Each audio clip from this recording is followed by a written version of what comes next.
നമസ്കാരം പ്രിയപ്പെട്ടവരെ, നിങ്ങളുടെ കുട്ടികൾ സ്ഥിരമായിട്ട് ഫോൺ ആവശ്യപ്പെടാറുണ്ടോ? അങ്ങനെ ഫോൺ ആവശ്യപ്പെടുമ്പോൾ നിങ്ങൾ എന്താണ് ചെയ്യാറ്? നമ്മൾ പൊതുവേ കുട്ടികളെ വഴക്ക് പറയും. കുട്ടികളിങ്ങനെ ഫോൺ ആവശ്യപ്പെടാനുള്ള കാരണം എന്താണ്?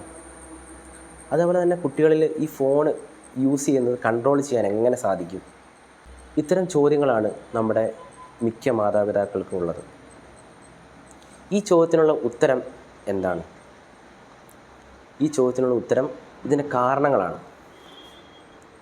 നമ്മളിപ്പോൾ ഒരു കുട്ടിക്കൊരു ഫോൺ കൊടുത്തു. കുട്ടി നേരെ എടുക്കുന്നത് യൂട്യൂബ് ആയിരിക്കും, അല്ലെങ്കിൽ ഇൻസ്റ്റഗ്രാം ആയിരിക്കും.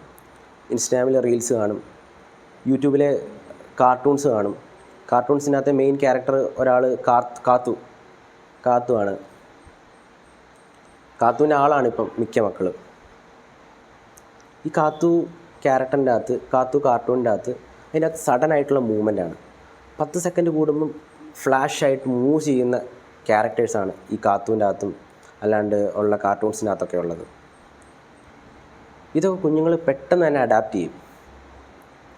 കാരണം ഈ സീൻസും കാര്യങ്ങളൊക്കെ കാണുന്ന സമയത്ത് കുഞ്ഞിൻ്റെ ബ്രെയിനിന് താങ്ങാവുന്നതിലും അപ്പുറമാണ്. അപ്പം അങ്ങനെ വരുന്ന സമയത്താണ് കുഞ്ഞിൻ്റെ ഡോപ്പമിൻ്റെ ലെവല് ഇൻക്രീസ് ചെയ്യുന്നത്. അങ്ങനെയാണ് കുട്ടികളുടെ ഹാപ്പി ഹോർമോൺസ്, ഈ ഡോപ്പമിൻ എന്ന് പറഞ്ഞിട്ടുണ്ടെങ്കിൽ ഹാപ്പി ഹോർമോണാണ്. അപ്പോൾ ഹാപ്പി ഹോർമോൺ റിലീസാവും. അപ്പോൾ ഇത് കാണുന്ന സമയത്ത് കുഞ്ഞുങ്ങളിപ്പം ദൂരെ ഇരിക്കുമായിരിക്കും, പക്ഷേ കാത്തുവിൻ്റെ പാട്ട് എവിടുന്നേലും കേട്ടിട്ടുണ്ടെങ്കിൽ കുട്ടികൾ അപ്പോൾ ഹാപ്പിയാവും. കരഞ്ഞുകൊണ്ടിരിക്കുന്ന കുട്ടികളെ പെട്ടെന്ന് കരച്ചിൽ നിർത്താൻ നമുക്ക് മരുന്നിൻ്റെയോ മന്ത്രത്തിൻ്റെയോ ഒന്നും ആവശ്യമില്ല. ഈ പാട്ടോ അല്ലെങ്കിൽ ഈ ഒരു ക്യാരക്ടറിനെയോ കാണിച്ചാൽ കുട്ടികളപ്പം സ്റ്റോപ്പ് ചെയ്ത് ഇതിലോട്ട് നോക്കും. അത്രയ്ക്കും അവർക്ക് അഡിക്ഷനായിട്ടുണ്ട് കുട്ടികൾ അതേപോലെ തന്നെ ഇമിറ്റേറ്റ് ചെയ്യാനും സ്റ്റാർട്ട് ചെയ്യും. വീട്ടിലാണേലും കാത്തു പൂച്ച നടക്കുന്നവരെ നടക്കുക. കാത്തു ഭയങ്കര കുറുമ്പിയാണല്ലോ, കാത്തു നല്ല ഓട്ടമായിരിക്കും ഓടുക, ഒരേ ഓട്ടമായിരിക്കും. അതേപോലെ തന്നെ കുട്ടികളും വീട്ടിൽ ഒരേ ഹൈപ്പറായിരിക്കും, ഒരേ ഓട്ടമായിരിക്കും. അതുകൊണ്ട് പെട്ടെന്ന് തന്നെ കുട്ടികൾ ഇമിറ്റേറ്റ് ചെയ്യാൻ സ്റ്റാർട്ട് ചെയ്യും. നമ്മളാലോചിക്കും കുട്ടികളുടെ കളിയും തമാശയും കുസൃതിയും ഒക്കെ ആയിരിക്കും. പക്ഷേ അച്ഛ അമ്മേ എന്ന് വിളിക്കേണ്ട ഒരു പ്രായത്തിൽ കുട്ടികൾ കാത്തു പൂച്ചേ വാ, ആ ഒരു കാര്യങ്ങളൊക്കെ ആയിരിക്കും കുട്ടികൾ കൂടുതലും സംസാരിക്കും. കുട്ടികളിത് കാണുന്ന സമയത്ത് കുട്ടികളുടെ ബ്രെയിനിൻ്റെ ഉള്ളിലെ ഫ്രണ്ടൽ കോർട്ടക്സ് ആണ് മെയിനായിട്ട് നമ്മുടെ അറ്റൻഷൻ, അതേപോലെ തന്നെ കോൺസെൻട്രേഷൻ, സെൽഫ് അവെയർനെസ് അല്ലെങ്കിൽ ബോഡി അവെയർനെസ്, അല്ലെങ്കിൽ നമ്മുടെ എൻവയോൺമെൻറ്റൽ ഏരിയാസ്, നമ്മളെവിടെയാണോ ഇരിക്കുന്നത്, നമ്മളെന്താണോ ചെയ്യുന്നത്, ആ ഒരു കാര്യങ്ങളൊക്കെ അവെയർ ചെയ്യുന്ന ഒരു ലോബാണ് നമ്മുടെ ഫ്രണ്ടൽ ലോബ്. അത് വീക്കാവുകയും ചെയ്യും. അത് വീക്കാവും തോറും കുട്ടികൾ എന്താണ്, നമ്മളോട് സംസാരിക്കാണ്ടിരിക്കും. അതേപോലെ തന്നെ നമ്മൾ വിളിച്ചാൽ നമ്മളോട് റെസ്പോണ്ട് ചെയ്യാണ്ടിരിക്കും. അതേപോലെ തന്നെ ഐ കോണ്ടാക്റ്റ് തരാണ്ടിരിക്കും. ഭയങ്കര ഹൈപ്പറായിരിക്കും കുട്ടികൾ. പിന്നെ അതേപോലെ തന്നെ നല്ല വാശിക്കാരായിരിക്കും, നല്ല സ്റ്റബ്ബേണായിരിക്കും. അവരൊന്ന് വിചാരിച്ചിട്ടുണ്ടെങ്കിൽ നടന്നിരിക്കണം, ആ ഒരു രീതിയായിരിക്കും. അത്രയും സ്റ്റബ്ബേണായിരിക്കും.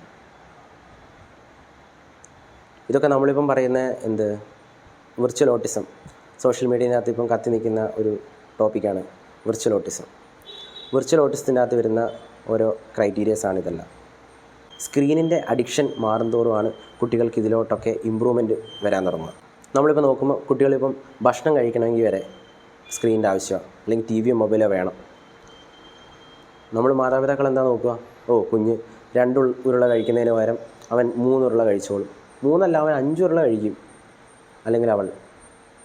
കാരണം ടി വിയോ മൊബൈലോ കിട്ടിയിട്ടുണ്ടെങ്കിൽ പിന്നെ അവർക്ക് വേറൊന്നും ചിന്തിക്കേണ്ട ആവശ്യമില്ല, ചുമ്മാ വാ തുറന്നാൽ മാത്രം മതി. അപ്പോൾ നമ്മൾ ആലോചിക്കും, കുഞ്ഞിൻ്റെ വയറ് നിറഞ്ഞു, ഇന്നവൻ 5 ഉരുള കഴിച്ചു. സത്യം പറഞ്ഞാൽ 2 ഉരുളേൻ്റെ ആവശ്യമുള്ളൂ കുഞ്ഞുങ്ങളുടെ വയറ് നിറയാൻ. ചെറിയ ടമ്മിയല്ലേ, കുഞ്ഞു മക്കളാണല്ലോ. മൊബൈൽ ഫോണും ടി വി ഇല്ലാണ്ട് നമുക്കിപ്പം ഒരു ദിവസം ജീവിക്കാൻ ഭയങ്കര ബുദ്ധിമുട്ടായിരിക്കും. കാരണം നമുക്ക് ആവശ്യത്തിനും അനാവശ്യത്തിനും ഒക്കെ ഉള്ള ഒരു ഉപകരണമാണ് നമ്മുടെ ഫോണും ടി വിയൊക്കെ. പക്ഷെ കുട്ടികളിൽ നമ്മളത് മാക്സിമം അവോയ്ഡ് ചെയ്യണം എന്നേ ഞാൻ പറയുള്ളൂ.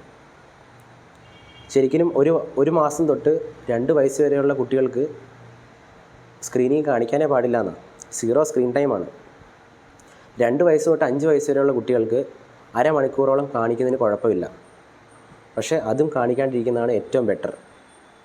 കാരണം കുട്ടികളുടെ കാര്യങ്ങൾ ഒറ്റയ്ക്ക് ചെയ്യുന്ന ഒരു പ്രാപ്തി വരുമ്പോൾ, കുട്ടികൾ എല്ലാ കാര്യങ്ങളും ഇപ്പം രാവിലെ എണീക്കുന്നത് തൊട്ട് വൈകുന്നേരം രാത്രി കിടക്കുന്നത് വരെയുള്ള കാര്യങ്ങൾ മൊത്തം, അവൻ്റെ ഡേ ടു ഡേ ആക്ടിവിറ്റീസിലുള്ള കാര്യങ്ങൾ മൊത്തം ചെയ്യുന്നുണ്ടെങ്കിൽ നമുക്ക് പിന്നെ കാണിക്കുന്നതിന് കുഴപ്പമില്ല. ഇതൊന്നും ചെയ്യാണ്ട് ജനിച്ച ഉടനെ തന്നെ കുട്ടികൾക്ക് നമ്മൾ സ്ക്രീനിങ് കൊടുക്കുമ്പം അത് വളരെ വലിയ രീതിയിൽ ദോഷം ചെയ്യുകയുള്ളൂ. അപ്പം ഇങ്ങനത്തെ കാര്യങ്ങളൊക്കെ നമ്മൾ ശ്രദ്ധിക്കണം. കുട്ടികൾക്ക് മാക്സിമം സ്ക്രീൻ കൊടുക്കാണ്ടിരിക്കാൻ ശ്രദ്ധിക്കുക. നമ്മുടെ കുട്ടികളാണ്, നമ്മുടെ നാളത്തെ നായകന്മാരും നായികമാരുമാണ്, നമ്മുടെ നാളത്തെ ഭാവിയാണ്. സന്മനസ്സോടെ സമത്വയിൽ നിന്നും. Thank you.